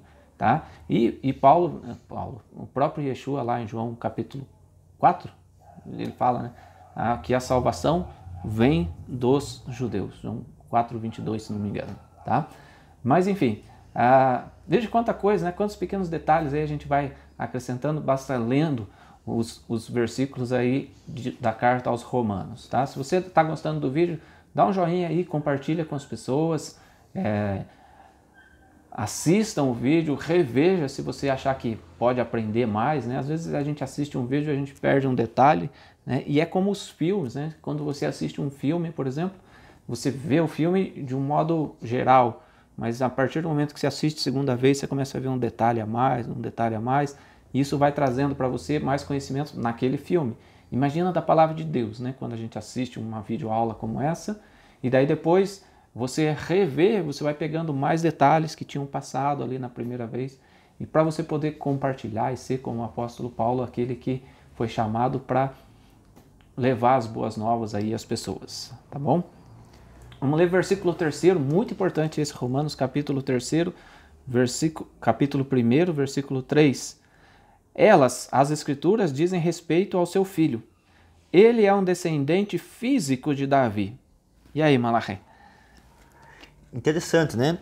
Com respeito a seu filho, vou ler na versão aqui, né? Qual segundo a carne veio da descendência de Davi. Segundo a carne, né? Aqui fala descendente físico de Davi. Qual a relevância disso, de ser descendente físico de Davi? Então, lembra que falou escritura na parte de cima? Se você for ler desde Gênesis em diante ali, vai entender que o Mashiach seria um homem físico. E de Davi, desde que quando vem Davi, vai falar em Isaías que o Mashiach seria descendente de Davi, vai falar em Jeremias, vai falar em Ezequiel. Em todos os profetas fala que seria da raiz, que viria do tronco de Jessé, sairá um rebento de suas raízes, um renovo. E esse é o Mashiach. Então, todo o Tanar em umas 80 partes, fala que o Mashiach seria descendente físico de Davi. Aí é interessante que cabe salientar aqui, nós respeitamos visões diferentes, nós não temos a verdade absoluta. O Tanar em si, o chamado Antigo Testamento, fala que seria descendente de Davi. E a descendência real sempre era passada de pai para filho. Dá sempre a entender o tronco de Jessé, homem, virá o Mashiach. Lendo o Tanar em geral, nós entendemos que o Mashiach tem que vir de um pai físico, lendo o Tanar, assim como boa parte do judaísmo entende. Se você vai ler o Novo Testamento, você tem que ler de Mateus a Apocalipse, tudo, e você tem que ler vendo. Os 4 evangelhos falam do nascimento virginal, por exemplo, ou só em Mateus que fala? Se fosse alguma coisa, um acontecimento assim que aconteceu, será que não seria relatado nos 4 evangelhos? Quase tudo o que aconteceu está relatado nos 4 evangelhos, de mais importante na Bíblia. E somente o nascimento virginal está só em Mateus, então fica um pouquinho complicado. E às vezes, como a gente fala, né, é uma interpretação forçada. Então a gente vê, por exemplo, né, da linhagem física, da descendência física de Davi. Se você for ler, né, desde Ruth, né, Ruth, a Moabita, ela se casou com Boaz. Boaz era de Belém, né, era da linhagem de Judá. Daí de Ruth e Boaz veio Obed, daí veio Jessé, de Jessé veio Davi, e de Davi, da descendência de Davi, veio o Mashiach. A Bíblia fala ali, nos profetas mesmo falam do Mashiach nascendo em Belém de Judá, né, da tribo de Judá. E por que fala disso, né? Então, lembrando aí, né, a gente tenta resumir, mas acaba não dando muito, né? Mas, por exemplo, quando Yeshua nasceu, era um período do censo, em que eles saíram da Galileia, né, e foram para Belém. Belém é uma cidadezinha colada com Jerusalém. Belém de Judá. José era da tribo de Judá, né? José era da tribo de Judá. E daí eles desceram porque cada um tinha que se alistar, né, na cidade de sua origem. E daí quando José e sua esposa Maria desceram a Belém, chegaram em Belém, não tinha lugar, não tinha hospedagem. Por quê? Porque era um período do censo e estava todo mundo indo de um lado para outro, né, para poder preencher, vamos dizer assim, o censo. E ali Yeshua nasceu em Belém, como previsto pelos profetas, né? Davi nasceu em Belém? Davi nasceu em Belém, da linhagem de Davi, né? E a Bíblia fala, o Novo Testamento mesmo fala da semelhança física de Yeshua com José, né? As pessoas viam e falavam assim, não é este o filho do carpinteiro? Muitas vezes as pessoas pegam ali, né, para dizer, Jesus era filho de Deus, tá vendo? Está escrito aqui que ele era filho de Deus. Mas também está escrito, não é esse o filho do carpinteiro? Filho de José? No livro que eu apresento ali os estudos sobre o judaísmo de Jesus, o autor fala, Jesus, filho de José, né? Filho de José. E isso torna, pelo contrário que as pessoas pensam que falar que Jesus era filho de Deus, né? Isso tira um pouco do mérito até, né, Malachi? Porque Jesus jejuou 40 dias e 40 noites porque ele era filho de Deus, né? Mas Moshe também jejuou e Moisés não era filho de Deus. Então, nenhum homem suporta. Não, Moisés suportou. Jesus ressuscitou o morto porque ele era Deus. Não, não é por causa disso. Ele ressuscitou porque o Espírito de Deus estava sobre ele, mas ele não era Deus. Até porque o profeta Elias, se não me engano, ressuscitou o menino também, né? E houveram outras ressuscitações, outros milagres. Jesus andou por sobre as águas porque ele era Deus, mas Pedro também andou sobre as águas, né? Sim. Então, às vezes falta essa compreensão, e esse é um aspecto fundamental, gente. Jesus, da descendência de Davi, porque isso é o que dá para ele a credibilidade de ser o Mashiach, né? Sim, lembrando que a gente não vai tentar explicar hoje Mateus capítulo 1 como que a gente acredita numa totalidade, porque não é o assunto Mateus hoje.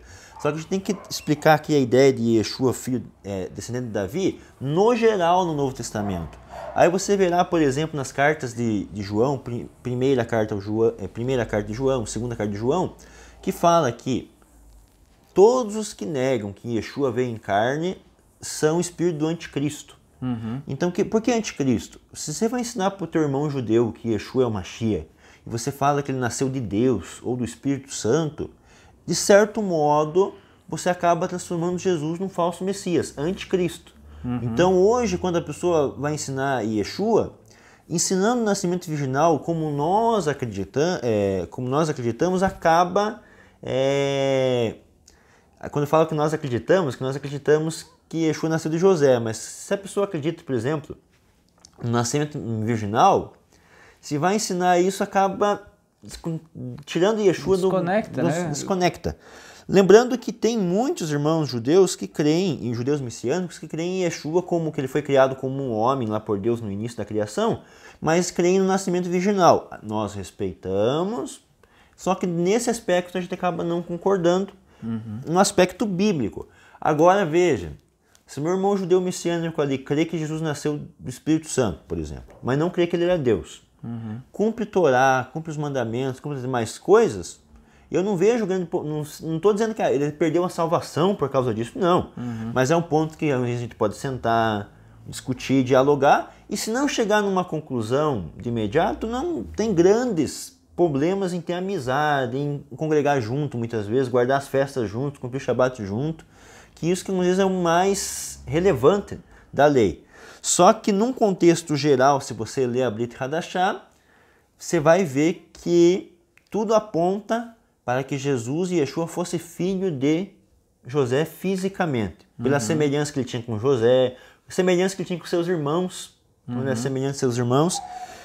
Maria, Miriam, por exemplo, se você ler em Lucas, a palavra em grego fala que ela era prima, parenta de Isabel. Isso dá a entender que pelo menos por um lado da família de Maria é descendente de Levi. E a descendência era passada de pai para filho. Então tudo isso nos leva a crer que Yeshua é filho de José. E também, no Tanar, quando ia acontecer alguma coisa diferente, algum acontecimento assim especial, o Tanar ele fala vários lugares, por exemplo, que o Mashiach seria descendente de Davi, que o Mashiach viria do céu, por exemplo, tem 3, 4 lugares falando no Tanar. Então tem acontecimentos da vida de Yeshua que é falado em 5, 6, 7, 10 lugares no Tanar. Do nascimento virginal, o único texto que poderia dar base a isso, que é Isaías 7, a palavra em hebraico está Alma, que é uma virgem conceberá. Isso, o único texto que poderia, né? Só que daí o texto em hebraico é Alma, uma moça jovem, não Betulá. Então, não estou dizendo que esse texto não se refere a uma Mashiach, como a gente vai discutir para frente. E mesmo que o texto falasse de uma virgem, né? Vamos dizer assim, né?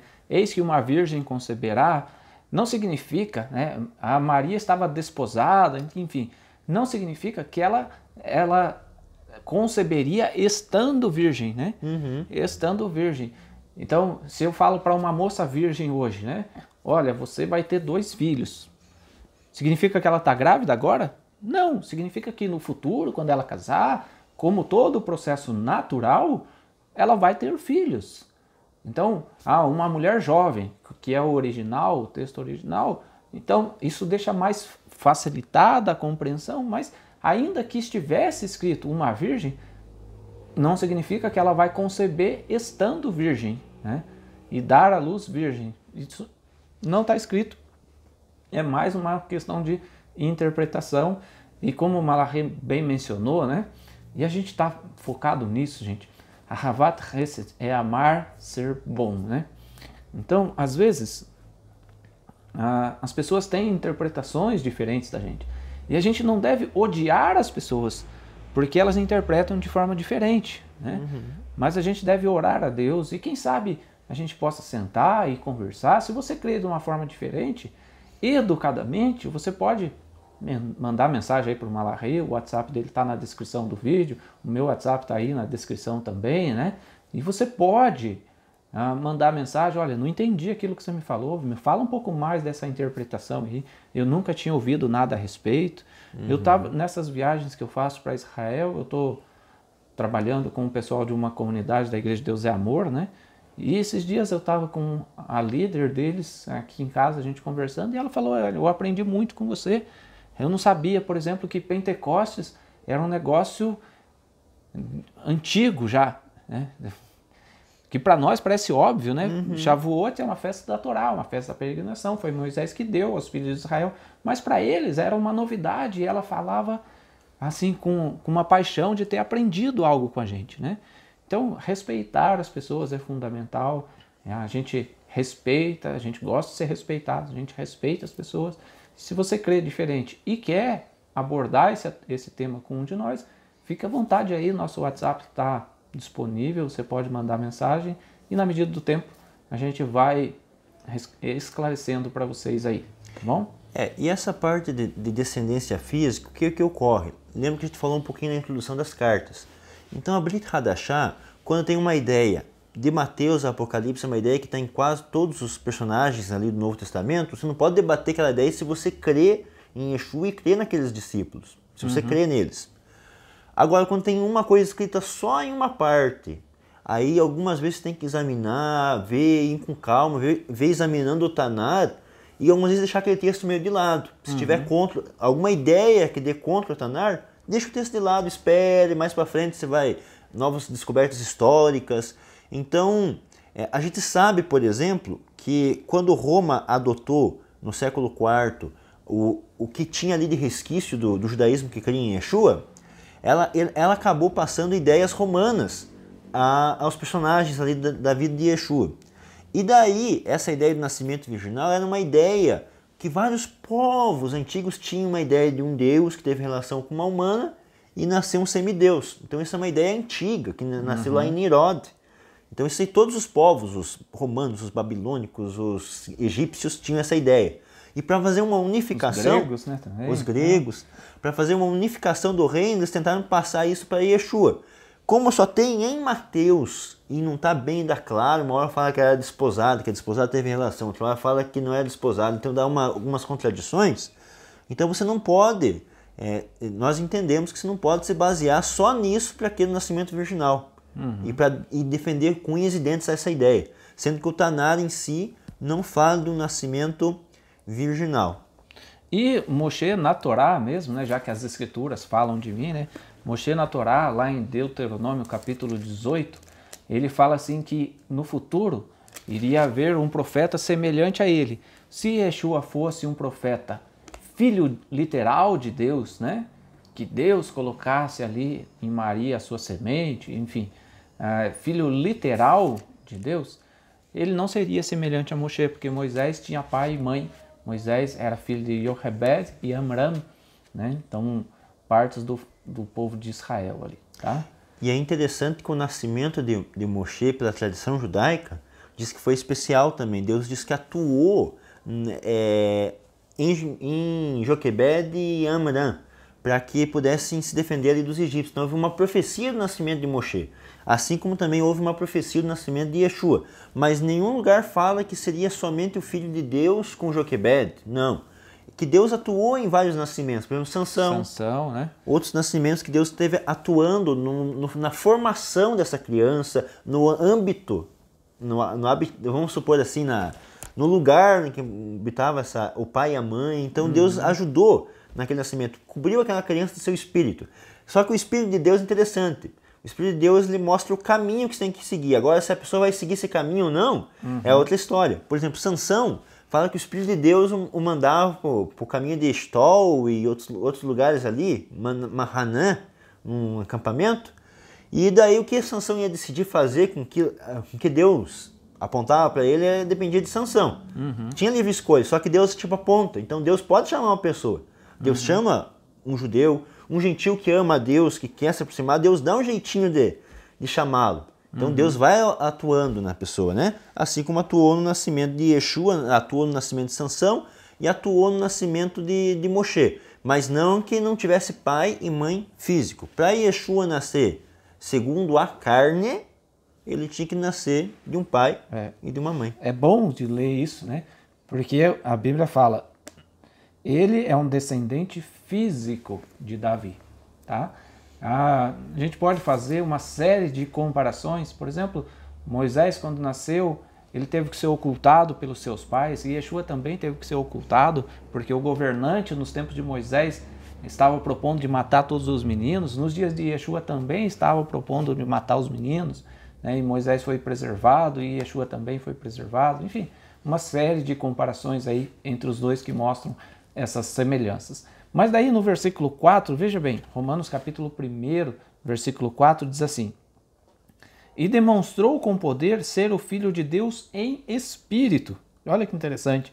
Separado ao ter sido ressuscitado dentre os mortos. Ele é Yeshua, o Mashiach, nosso Senhor.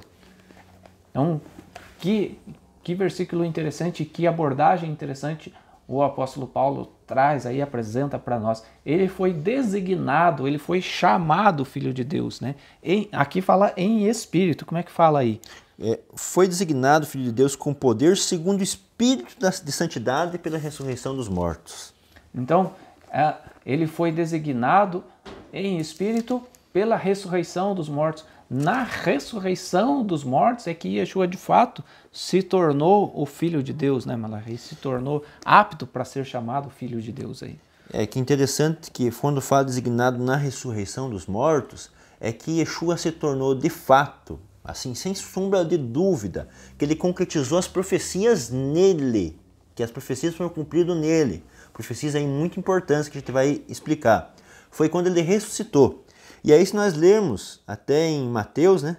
Vamos ler o capítulo 10 de Mateus, aí, versículo 23, diz assim: quando, porém, vos perseguirem numa cidade, fugi para outra, porque em verdade vos digo que não acabareis de percorrer a cidade de Israel antes que venha o Filho do Homem. O que isso tem a ver aí com ser o Filho de Deus aí? Interessante que Yeshua, por exemplo, quando foi batizado, foi falado: eis aí meu filho amado, em quem me comprazo. Ali, a partir dos 30 anos, Yeshua começou a sua carreira ministerial, podemos assim dizer, e também começando a anunciar, fazer milagres gigantescos, milagres grandes, para se pegar a visão. Então, ensinar as pessoas, fazer milagres. Ali ele começou a se tornar um candidato a Mashiach, após o batismo. Só que ele não era Mashiach de fato. Por que de fato? Porque o Mashiach, para ser de fato, ele tinha que passar por todas as provações, ir até os fariseus, saduceus, e ser entregue aos romanos, ser morto, para daí ser o Mashiach. Você vai ver em todos os relatos de Yeshua: convém que eu suba a Jerusalém, que o Filho do Homem seja levado, entregue à morte. Eu disse: não, de maneira nenhuma. Eu falei do apóstolo Pedro, né, numa transmissão recente aí, que Kefa, ele era mais impulsivo, né? Daí ele pega e fala: não, isso nunca te aconteça. Aí Yeshua fala: opa, pode parar, né? Então, estava profetizado, e Yeshua sabia disso, estava profetizado onde? Nas Escrituras, né? Você vê que tudo está conectado, né? E a gente fala sempre de Isaías 53, que ao contrário do que os rabinos atuais dizem, né, que não se refere a Mashiach, mas apenas a Israel, os rabinos antigos, desde Ramban até outros muitos conhecidos, apontavam Isaías 53 como sendo o Mashiach, né? E é interessante que Yeshua ele fala para os discípulos: vocês não vão terminar de ir nas cidades ou de viajar às cidades de Israel antes que venha o Filho do Homem. Mas espera, ali o Mashiach já não estava com eles? Estava, mas ali Yeshua era um candidato ao Mashiach, a ser Mashiach, porque ele tinha que passar pelas provações. Ele poderia cair. Aí tem um detalhe importante: por que Hassatã testou Yeshua? Hassatã, você tem que lembrar que Hassatã é um ser celestial. Então Hassatã ele tem conhecimento um pouco das Escrituras. Fala que até o inimigo tem conhecimento das Escrituras. Por que ele testou Yeshua? Se Yeshua fosse Deus, né? Fosse Deus. Deus não pode ser tentado, né? Ou se Hassatã... digamos que Yeshua fosse Deus, né? Nesse caso aí, e ele fosse tentado por Satanás, Satanás não tinha condição de vencer nunca, porque Deus não cai em tentação, né? Sim. E qual seria a razão de Satanás, sabendo que Yeshua era Deus, tentá-lo? É como você saber que você vai perder, mas eu vou tentar assim mesmo, né? Sabendo que eu vou perder, mas eu vou tentar dessa forma. Não, Satanás sabia que Yeshua era um homem passível de cair, né? Passível de sofrer com a tentação e cair no pecado, mas ele, graças a Deus, né? E pela sua virtude, venceu as tentações. Estava com fome e venceu. E é interessante que essa parte ali, Yeshua foi testado, foi machucado, foi como fala em Isaías 53, foi realmente esmagado pelas nossas transgressões. Mas ele tinha que cumprir isso. Quando ele morreu, houve sinais na terra, tal, entregou seu espírito a Deus. Depois que ele ressuscitou, aí não há sombra de dúvida. Ele é o Mashiach. Aí ele foi designado, foi feito, foi tornado filho de Deus definitivamente. Até ali no batismo dele, não estou dizendo, o pessoal às vezes tem que tomar cuidado, você tem que ver todo o contexto. Não estou dizendo que Deus já não sabia que Yeshua ia passar pelos testes, ia conseguir, ia se tornar o filho dele. Por isso que ele fala, eis meu filho amado em quem me comprazo. Mas ele se tornou definitivamente o filho do homem também, né? Uhum. Agora me lembrou uma coisa puxa a outra, né? No Novo Testamento tem cerca de 80 e poucas vezes falando que Yeshua é filho do homem. Se ele é filho de Maria, como que ele é filho do homem? Então é só uma coisa para você perguntar. E 40 e poucas partes falando que Yeshua é filho de Deus. Então é dobro falando que ele é filho do homem. E filho do homem representa o Mashiach. Então Yeshua foi feito o Mashiach definitivamente, designado de forma definitiva pela ressurreição dos mortos, cumprindo Isaías 53, que fala que ele morreria e a sua alma veria luz. Como está no escrito de Qumran, a alma ver luz significa ressuscitar. Então ele se tornou Mashiach definitivamente, sem sombra de dúvida, pelos escritos do Novo Testamento, quando ele ressuscitou. E aí que ele fala, depois que na hora que ele vai subir, ele fala, agora sim, ide a Jerusalém, a Samaria e até os confins da terra, cumprindo lá Mateus 10, que ele fala que não percorreriam toda a cidade de Israel antes que o Filho do Homem se tornasse manifestado. Uhum. Ele se tornou ali na ressurreição dos mortos. Após ele se tornar manifestado, ele fala, agora sim, continue em Jerusalém, mas depois vão para Samaria e até os confins da terra. Bom, gente, espero que vocês estejam gostando do nosso estudo aí. Nós estamos tentando ser o mais resumidos possíveis, né? Mas agora mesmo a gente passou apenas 4 versículos, né? E por que ele era o Mashiach? Por que de tudo isso? No versículo 5 diz assim, por meio dele, de Yeshua, recebemos graça. O que é a graça, né? A gente vai falar disso agora. E nos foi concedida a tarefa de ser emissário, a fim de promover a obediência baseada na confiança entre todos os povos, entre todos os gentios. Esse versículo ele é muito relevante porque nos apresenta a graça do Mashiach. E o que era a graça? Qual era o objetivo dessa graça aí que a gente vai abordar agora nesse versículo 5 com vocês? Interessante que graça, né? Graça em hebraico, ela não existe só no Novo Testamento. A graça já existe desde a época de Moshe, desde a época de Adão, bem na verdade. Desde quando existe o homem, existe graça. Só que a graça se tornou mais abundante, maior, quando a salvação do mundo se tornou visível, se tornou física. Então, quando Yeshua veio, morreu e ressuscitou, a graça se tornou abundante porque tudo agora tem como se cumprir. Olam Rabá tem como existir, milênio tem como existir, punição tem como existir no futuro para os ímpios. A recompensa e o castigo agora são concretos. Quando Yeshua veio, se tornou tudo concreto. Se Yeshua não tivesse vindo, tudo isso cairia por terra. Todas as profecias dos profetas cairiam por terra, como a gente vai provar em alguns versos. E a graça já tem nos 13 princípios da fé, dos 13 atributos de Deus, né? Lá em Êxodo 33, 34, vai falar, eterno, tardio, sem irar-se, grande em benignidade, em graça e em verdade. Então a graça já existe, só que ela se tornou mais abundante. Se nós lermos, se não me engano, em João, capítulo 1, fala que Moshe nos veio a lei. Então, capítulo 1, verso 17 de João. Porque a lei foi dada por intermédio de Moshe. A graça e a verdade foram por meio de Jesus Cristo. Então, por exemplo, quando eu peco, eu me torno pecador. Então, teoricamente, eu decaio da graça de Deus. Na primeira aliança, eu levava meu animal, me arrependia, apresentava meu animal e eu era coberto, eu era espiado, eu tinha a graça de Deus através daquele animal. Só que aquele animal já apontava para algo superior, algo que tornaria isso concreto, isso definitivo. Está lá na carta do apóstolo Paulo aos Romanos, né? Que é esse apontamento para o futuro aí. Veja quanta coisa a gente pode aprender, né, estudando a palavra de Deus. Eu fico fascinado e é um prazer para a gente discutir isso e compartilhar com vocês desse conhecimento da palavra de Deus, né? Vou ler de novo o versículo aí, 5, né, de Romanos capítulo 1. Por meio dele recebemos a graça que nos foi concedida a tarefa de ser emissário. A fim do quê? A fim de promover a obediência baseada na confiança. A obediência.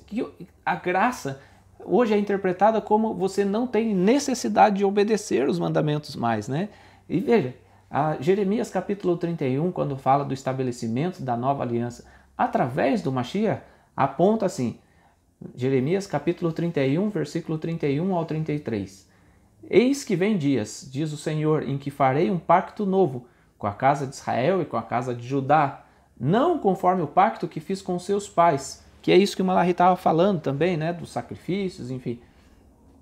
No dia em que os tomei pela mão para os tirar da terra do Egito, esse meu pacto que eles invalidaram, apesar de eu os haver desposado, diz o Senhor. Mas este é o pacto que farei com a casa de Israel depois daqueles dias, diz o Senhor. Porei a minha lei no seu interior e as escreverei no coração. Eu serei o seu Deus e eles serão o meu povo. Essa é a aliança que Deus fazia. Colocar a lei. A aliança vinha através de Yeshua como Mashiach? Sim. Mas o que consiste a aliança? O objetivo. O objetivo dessa aliança. Colocar a lei de Deus no interior da pessoa e os estatutos serem escritos, os mandamentos de Deus serem escritos no coração. Você não pode ter escrito no seu coração os mandamentos de Deus e não cumpri-los, né? Então, quando a gente tem no coração algo, a gente faz por amor. E é exatamente o que está escrito na carta do apóstolo Paulo. Ao promover a obediência baseada na fé. Na fé. Eu tenho fé. Até tem um versículo que eu cito bastante, né? Mostra-me a tua fé sem as obras, que eu te mostro a minha fé através das minhas obras. No prazer de cumprir os mandamentos que Deus estabeleceu. Essa é a essência da graça também, né? Obediência por fé, mas o fé, tudo bem, só que às vezes o pessoal desassocia a fé com obediência, né? Mas a obediência por fé, obediência é o quê? Aos mandamentos. Então, quando fala nova aliança ali que o Rosh Moshe leu, eis que eu fui uma nova aliança com a casa de Israel e com a casa de Judá. No coração imprimirei minhas leis, mas quais leis? A Torá que foi dada no Monte Sinai. Mas no coração. Então não vou só obedecer de forma mecânica. E é interessante que, falando de lei, né, que em Romanos vai falar muito de lei, a lei espiritual, a lei carnal, dogmas da lei. Uhum.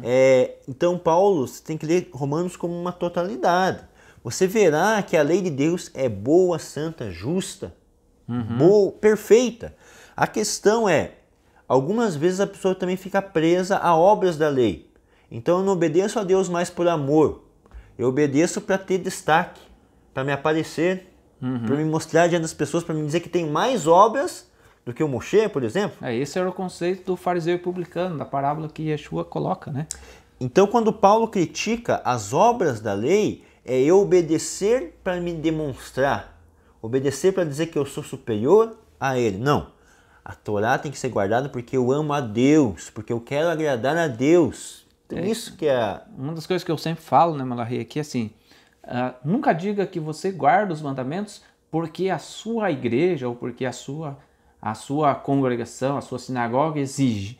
Diga que eu obedeço os mandamentos porque eu amo a Deus. E isso faz toda a diferença, a gente obedecer por amor a Deus e não porque o Rosh vai brigar comigo, não porque o Moshe vai me pegar no meu pé. Não, isso não é relevante. A gente obedece os mandamentos por amor ao nosso Criador, pela graça que foi chegada, alcançou-nos através do sacrifício expiatório do Mashiach. E isso é relevante, isso é fundamental. Quando você entende, quando você se deixa ser constrangido pelo sacrifício e pelo amor do Mashiach, você passa a obedecer a lei pelo prazer de obedecê-la. Tá? E essa parte de graça que Yeshua se tornou abundante através de Yeshua, ela está profetizada em Daniel, capítulo 9, verso 24, onde não fala só de graça, justiça eterna, mas fala de vários conceitos que um personagem viria durante um período ali de 70 semanas e determinaria isso. Lembrando, hoje não é estudo das 70 semanas, então a gente não vai discutir datas, mas vai discutir a função desse personagem que tem a ver em tudo com o que Mashiach e Yeshua fez. Fala o seguinte: 70 semanas estão determinadas sobre o teu povo e sobre sua santa cidade, para fazer cessar a transgressão, para dar fim aos pecados, para espiar a iniquidade, para trazer a justiça eterna, justiça eterna, definitiva, para selar a visão e a profecia, e para ungir o santo dos santos. Então, quando Mashiach, esse personagem vem, ele dá fim à transgressão, dá fim ao pecado, dá fim à iniquidade, traz justiça eterna e sela. Sela não é dar fim. Sela eu vou pegar uma carta, escrevo tudo, eu escrevo as profecias. Então, escrevi Isaías, escrevi Jeremias, Ezequiel, profecias para o futuro. O que prova de que essas profecias vão chegar ao destino, vão chegar naquele lugar que vai ter como chegar a minha mensagem, o que eu escrevi, o que eu profetizei ao lugar. Você pode chegar no correio e colocar a carta na caixinha, mas se ela não tiver o selo, ela não tem validade, né? Então, quando fala que o Mashiach, e algumas vezes o selo antigamente era feito até com tinta vermelha, aí ele vê com sangue do Mashiach nesse selo. Então, o que acontece? Quando Yeshua morreu e ressuscitou, ele foi feito Mashiach. E quando ele foi feito Mashiach, ele cumpriu o que está em Daniel 9. Ele selou. Selou. Mas espera, não tem iniquidade até hoje, não tem pecado? Tem. Mas se não tivesse Mashiach vindo, o mundo se acabaria nos pecados e não teria possibilidade nenhuma de existir milênio, Olam Rabá, punição, castigo e recompensa. Então por isso que a graça se tornou abundante, porque a graça se tornou concreta. Não é mais algo que é só uma profecia, algo para o futuro, não. Quando Mashiach veio, morreu e ressuscitou, a graça de Deus para o mundo, ou podemos dizer para os mundos, para o universo, para tudo, se tornou possível, se tornou selado. Até porque, né, Malachi, na primeira aliança com Moshe, como é que era trazida a expiação dos pecados? Através do sacrifício contínuo de animais, né? Tinha o sacrifício da manhã, o sacrifício da tarde, no Yom Kippur tinha um sacrifício especial ali, tudo. Então, esse era o procedimento. E daí no Talmud, se você lê o Talmud, no Tratado de Rosh Hashanah, ele fala ali no Talmud que 40 anos antes da destruição do templo, lembra que o templo foi destruído no ano 70? 40 anos antes da destruição do templo, aconteceu um fato muito importante, né, Malachi? Está relatado no Tratado de Rosh Hashanah 31b, na página, para quem tem ali, a página 391, né? O que conta no Tratado de Rosh Hashanah? Que 40 anos antes da destruição do templo, todo Yom Kippur era colocado o bode de Azazel, que era mandado ao deserto, e nele era amarrado uma fita escarlate, vermelha. Quando o bode era mandado, aquela fita que ficava, se o pecado tivesse sido perdoado, se tornava branca. E se não tivesse sido perdoado, continuava vermelho. Então tinha anos que ficava vermelho, tinha anos que ficava branco, então era bem aleatório. No ano que Yeshua morreu, por volta do ano 30, a partir daquele momento, nunca mais aquela fita se tornou branca, sempre se tornou escarlate. Por quê? Estava dizendo que aquele sacrifício em si já não tinha valia. O que valia foi aquela época que o véu foi rasgado de ponta a ponta, como está registrado em Mateus, que o sacrifício de Mashiach foi concretizado. E isso cumpre Daniel, capítulo 9, verso 24. Lembrando, isso não está só em tratado de Rosh Hashanah. Ele também está em tratado de Yomá, 38 ou 39, agora não me lembro o mistério das duas páginas. Também está relatado a mesma história, o mesmo acontecimento. Será que é coincidência, 40 anos antes da destruição do templo, não é porque Yeshua morreu, nos tornar mais branca a fita escarlate? Não é coincidência, é cumprimento da profecia. Então tudo isso nos conecta com o Mashiach, nos conecta com Yeshua e nos permite entendermos melhor a graça. Pela graça do Mashiach, através do sacrifício dele, hoje nós temos acesso a Deus, acesso ao Pai, e por isso gera em nós uma obediência muito mais voluntária e prazerosa dos mandamentos de Deus. E a gente quer convidar você a cumprir os mandamentos. Porque afinal de contas, né, quem era o Mashiach? Vamos ler o versículo 6 e 7 para encerrar essa primeira parte, essa primeira aula. Diz assim, né? Incluindo vocês que foram chamados por Yeshua, o Mashiach, para todos aqueles em Roma que são amados por Deus, chamados, separados para Ele, graça a vós e paz, shalom, da parte de Deus, nosso Pai, e do Senhor Yeshua, o Mashiach. Esse texto muito interessante, né, Malachi, que mostra que Paulo ele não tinha nenhuma sombra de dúvida que Yeshua não era Deus. Para ele, era absolutamente claro que Yeshua era o Mashiach. O Mashiach. Se Yeshua fosse Deus, ele podia falar a Deus o Pai e Deus o Filho, o Mashiach. Né? E ainda faltar o Deus Espírito Santo. Mas ele deixa muito claro aqui, né? Deus nosso Pai e do Senhor Yeshua, o Mashiach. Isso é fundamental, gente. Isso é fundamental para você entender a esperança do Mashiach, o que representava. Se você ler o livro de Atos, capítulo 1, versículo 6, diz assim: aqueles que se haviam reunido, lembre-se, Atos já depois da morte de Yeshua, da morte, da ressurreição de Yeshua, né? Aqueles, pois, que se haviam reunido, perguntavam-lhe, dizendo: Senhor, será este o tempo em que restaurará o reino a Israel? Essa era a esperança dos discípulos de Yeshua, que ele se tornasse o rei de Israel. Até quando você falou de Bar Kokhba, né? Eles esperavam que Bar Kokhba se levantasse e fosse o novo o rei. Essa é a esperança judaica do Mashiach, tá? Aí os discípulos falam para Yeshua: será este o tempo em que restaures o reino a Israel? E Yeshua responde: a vós não vos compete saber os tempos ou as épocas que o Pai reservou a sua própria autoridade, né? Mas ele podia falar assim: que reino é Israel? Você está bobo? Eu vou levar meus discípulos para o céu, né? Eu nunca ensinei isso. Não, ele fala: não compete a você saber o tempo em que eu vou estabelecer ou voltar para estabelecer o meu reinado. Mas essa era a esperança messiânica. E isso é que tem que ficar na sua mente, gente. Isso é que tem que ficar. Não fica assim: mas Jesus vem para nos levar para o céu. Não, ele nunca prometeu isso. Os discípulos dele não acreditavam nisso. Os discípulos deles, de Yeshua, acreditavam que ele iria estabelecer ou restabelecer o reinado a Israel. Tenho dois comentários também no verso 6 e do verso 7. Um do verso 6 que fala: de cujo número sois também vós. Então, quando Paulo em Romanos ou nas suas cartas fala vós, geralmente está se referindo a uma comunidade de gentios, ou a pessoas que são gentios. Quando ele fala nós, ele está se referindo a ele e aos judeus que estão naquela comunidade. Então, na mesma carta, ele vai falar a vós, quando está falando a respeito dos gentios. E daí, quando vai falar dele, dos judeus que creem em Yeshua, nós vos ensinamos. Nós vos ensinamos. Então, isso é interessante. Os historiadores que falam isso, né? Então, quando fala vós, a segunda pessoa se refere aos gentios que criam.